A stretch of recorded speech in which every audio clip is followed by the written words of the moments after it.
Полиция департаментінің әйел қызметкерлерін, ардагерлерімізді келе жатқан 8 наурыз халықаралық әйелдер күні мерекесімен шын жүректен құттықтаймын.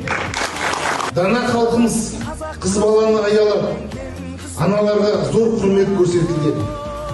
Әйел бір қолмен бесік тербетсе, бір қолмен әлем тербетеді деген сөз текке айтылмаған. Бар күш жігерлерін ерлермен қатар қызмет атқара жүріп, қоғамдық тәртіппен азаматтардың қауіпсіздігін қамтамасыз етудегі әйел қызметкерлерінің еңбегі ерен.